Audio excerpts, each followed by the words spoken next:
Under the gentle summer sky on the immaculate lawns of Kensington Palace, reporters, guests, and camera crews gathered for what was billed as a routine charity event. Journalists expected the usual polite speeches, perhaps a charming smile from Princess Charlotte, a quick wave from Prince George, and the kind of polished photo opportunities that would fill headlines by morning. But what unfolded before their cameras surpassed every expectation and turned out to be anything but ordinary. Prince William, tall and resolute, stepped forward without cue cards or teleprompters, a determined look in his eyes. Beside him stood Catherine, perfectly composed and radiant, her hand resting gently on Charlotte's shoulder. George stood close by, watching his father with an expression far older than his years.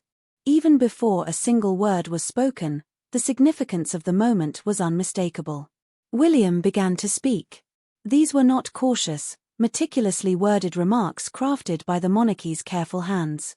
His words carried the weight of centuries, yet rang with a quiet boldness.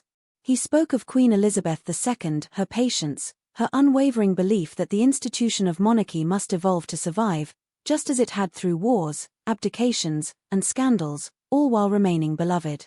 Then he delivered the words no one expected. Today, William said firmly, we begin something new. Tradition is not abandoned, it is evolved. The crown is not a relic, it is a living promise of service. And that promise belongs to the future. At that moment, he reached for Charlotte, and she stepped forward, composed, calm, surprisingly self-assured for her age. The symbolism of this scene stunned everyone. Charlotte was no longer just the spare, as second royal children are so often labeled. She was no longer simply a photogenic royal child. She had become a young girl stepping into duty for the very first time, almost as if destined for it since birth. Meanwhile, King Charles III and Queen Camilla were conspicuously absent. There was no word, no wave, no pre-recorded message for the public. And in that silence, the message thundered. This was not just a symbolic tableau. This was a redistribution of spirit and influence, if not official titles, a quiet coronation of clout that declared the future now belonged to William, Catherine, Charlotte, and George. Inside the palace, however, not everyone was celebrating. Rumors of tension had already been swirling through Buckingham Palace for months. Whispers in Westminster, subtle shifts in etiquette, and a palpable change in public mood all pointed to one truth. The old guard was fading, and the royal family's destiny was slowly being restructured behind closed doors. Though Charles III had only recently ascended the throne, the air around his reign already felt weary. From the moment the crown was placed upon his head, the monarchy was no longer driven by youthful admiration or the mystique that surrounded the late Queen Elizabeth II. Instead, it was marked by awkward appearances, restrained speeches, and a queen consort, Camilla, whose approval ratings barely hovered above water. Meanwhile, William and Catherine were advancing by every measure. Their popularity wasn't just a tabloid fantasy, it was borne out by data. Polls consistently ranked them as the most respected and admired members of the royal family. Their engagements drew larger crowds, international attention, and viral moments that kept them firmly in the public eye. They didn't just look like the monarchy's future, they were already living it. Fresh, modern, unwavering in their commitment to duty while subtly shedding outdated customs. Behind the scenes, however, something more intricate was unfolding. Sources close to royal advisors began leaking details to the press, vague enough to be denied, but specific enough to pique public interest. Reports emerged that William was holding private meetings with senior Commonwealth leaders.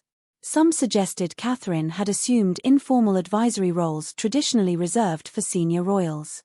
There were even whispers that Charlotte had begun media training much earlier than George had at her age. Many dismissed these as fanciful. Yet within palace circles, these developments were closely watched, especially by Camilla, who for years had fought to keep herself not just beside the king, but firmly at the center of royal power. Then came talk of Queen Elizabeth's rumored final letters before her death. It was said she wrote a series of private correspondences, one addressed to Charles, another to William, and allegedly one to Catherine. No one knew exactly what they contained. But after the Queen's passing, William and Catherine's demeanor changed. They seemed more confident, strategic, less deferential to Charles and Camilla. At one point, it was claimed William declined to attend a high-level meeting convened by Charles, choosing instead to visit a children's cancer ward in Manchester, where he drew more press attention than the king did in London that same day. It was a silent, unmistakable assertion of independence, not loud enough to be scandalous, but entirely deliberate. Now, with this public pronouncement delivered by William instead of Charles, speculation became reality. The palace no longer felt like a single entity under one monarch. It suddenly had two centers of gravity, a seated king who was gradually receding, and a prince and princess who had boldly stepped into the void. When Charlotte walked forward alongside her father, the message was clear: the monarchy's future had arrived, and it wasn't waiting for permission. The absence of King Charles III during this historic moment was not merely noticeable, it was palpable. There was no message, no wave, no reassuring nod to the nation. For a king who had once spoken endlessly about his vision for a modernized crown, his abrupt retreat from public view at one of the most pivotal junctures in recent royal history was deeply unsettling. Behind Buckingham Palace's grand gates, insiders said a crisis was brewing. In the weeks leading up to this revelation, the king had grown increasingly withdrawn. His public appearances were quietly cancelled, vaguely attributed to fatigue or scheduling conflicts. For a man who had always been meticulous, almost obsessive about his diary, it was a worrying sign. While official palace statements tried to calm concerns by claiming the king was simply taking a well-earned rest after a grueling first year on the throne, sources close to him described a far more chaotic reality. They suggested Charles was grappling not with illness, but with relevance. After decades waiting in the wings, his moment had come. But instead of basking in public affection, Charles found himself overshadowed by his son. Wherever William and Catherine went, they were met with warmth, praise, and hope. By contrast, Charles's appearances were often stiff, chilly, even hostile, particularly when Camilla, whose image never quite recovered from the past, was by his side. Inside the palace, tension grew. It was rumored Charles clashed with senior advisors over how to contain the growing momentum behind William's public image. There were whispers that he planned to reclaim the spotlight with a bold Commonwealth tour or a major international summit. But none of it ever materialized. Every proposal ran into practical or political hurdles. Then rumors began that Charles was considering stepping back, not formally abdicating, but increasingly handing responsibilities to William under the guise of modernizing the monarchy. According to some insiders, this plan had been set in motion as early as Queen Elizabeth's final months, when in her quiet wisdom she had nudged Charles to see himself as a transitional monarch, preparing the people for a smooth handover to William in the coming years. But Camilla would have none of it. She had waited her entire life to become queen, endured scandal, years of scorn, humiliation, and now she refused to fade into the background just as she finally secured the crown. According to palace whispers, Camilla was furious when she heard Charlotte's name spoken in that live address. "What right does she have?" Camilla allegedly yelled. "She's a child. This is madness." But it wasn't just about Charlotte. It was about what the announcement meant, the dawning of a new royal era without Camilla at its center.